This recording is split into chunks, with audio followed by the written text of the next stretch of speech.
Hello बच्चों, चलिए प्रश्न को पढ़ते हैं और समझते हैं। निम्नलिखित समाकलों के मान ज्ञात कीजिए। और हमें प्रश्न दिया है बच्चों ई की घात माइनस एक्स, फिर कोष्टक में cos x minus sine x और बटे में है कॉस की घात 2x dx। हमें इसका समाकलन का मान बच्चों ज्ञात करना है।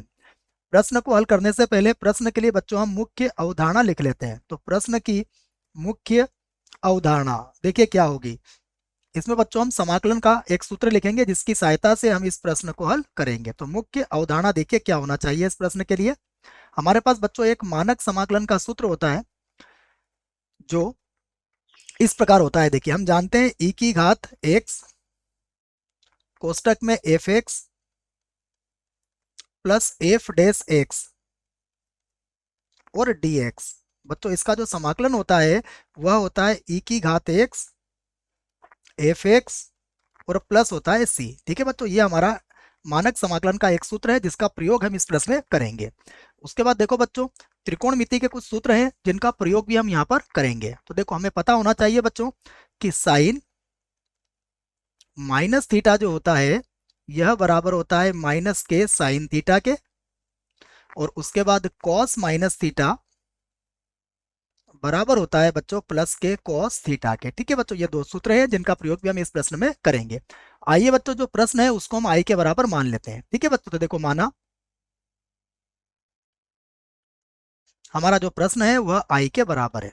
तो आई बराबर कितना है हमारे पास, यह है ई की घात माइनस एक्स, उसके बाद कोष्टक में होगा कॉस एक्स, उसके बाद माइनस का साइन एक्स और बटे में आ जाएगा बच्चों कॉस की घात 2x। ठीक है dx। तो बच्चों इसको हम समीकरण एक बना लेते हैं। देखो अब इस प्रश्न में हम क्या करते हैं बच्चों, देखो सीधे तो हम इसका समाकलन ज्ञात नहीं कर सकते हैं, तो यहाँ पर हम प्रतिस्थापन का प्रयोग करेंगे। देखो तो इसमें मैंने लिखा माना माना बच्चों ये जो माइनस एक्स है इसको मैं बच्चों टी के बराबर मान लेता हूँ। ठीक है, तो क्या माना मैंने, माइनस का जो एक्स है वह किसके बराबर है, टी के बराबर है। अर्थात बच्चों एक्स किसके बराबर हो जाएगा, माइनस टी के बराबर हो जाएगा। अब देखो बच्चों इसका अवकलन कर देते हैं एक्स के सापेक्ष। तो ये क्या हो जाएगा, ये हो जाएगा dx, या एक्स के सापेक्ष करेंगे बच्चों तो इसका अवकलन एक हो जाएगा, है ना। तो इसको मैं यहाँ एक लिख देता हूँ। ठीक है, तो देखो ये हो जाएगा मेरा एक्स के सापेक्ष करेंगे तो एक, और ये हो जाएगा माइनस का dt और बटे में आ जाएगा dx। ठीक है बच्चों, तो देखो यहाँ से dx का मान कितना आ जाएगा, यहाँ से dx बराबर हो जाएगा हमारे पास माइनस का dt। ठीक है बच्चों, तो ये dx का मान हो गया। अब देखो i बराबर कितना हो जाएगा हमारे पास, तो अब बच्चों जो समाकलन हमें दिया गया है उसको हम लिख लेते हैं। देखो यहाँ पर तो लिखते हैं हम लोग। अब देखिए i बराबर, देखो क्या होगा, सबसे पहले बच्चों e की घात माइनस एक्स था तो ये क्या बन जाएगा, e की घात t बन जाएगा। फिर कोष्टक में देखो, कोष्टक में था हमारे पास cos x, इसे हम लिख देंगे cos माइनस का t, तो ये बन जाएगा cos, और कोष्टक में आ जाएगा माइनस का t। उसके बाद माइनस का साइन, यहाँ भी कोष्टक में आ जाएगा माइनस का t, x के स्थान पर आएगा बच्चों, और बटा बटे में देखो हमारे पास है cos की घात 2, और यहाँ भी कितना आ जाएगा माइनस का t। ठीक है बच्चों, और यहाँ पर होगा माइनस का dt। ठीक है, तो देखो अब i बराबर कितना होगा हमारे पास, i बराबर होगा, देखो बच्चों ये जो माइनस है मैं इसको सबसे आगे लिख लेता हूँ, और समाकलन हो जाएगा e की घात t, और उसके बाद देखो कोष्टक में हमारे पास cos minus theta cos theta के बराबर होता है, तो ये हो जाएगा cos t, और ये जो साइन माइनस थीटा है माइनस साइन थीटा के बराबर होता है, तो ये हो जाएगा प्लस का साइन t।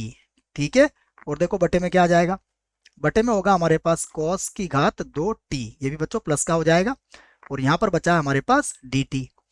अब देखो इसकी भिन्नों को अलग अलग कर लेंगे बच्चों, जहां से कि हम इसे कुछ इस प्रकार लिख लेंगे। तो देखो अब i बराबर हमारे पास होगा समाकलन, यहाँ माइनस लगेगा बच्चों, e की घात t, और अब यहाँ आ जाएगा देखो हम इसको लिख लेंगे cos t, और बटे में आ जाएगा cos की घात 2t।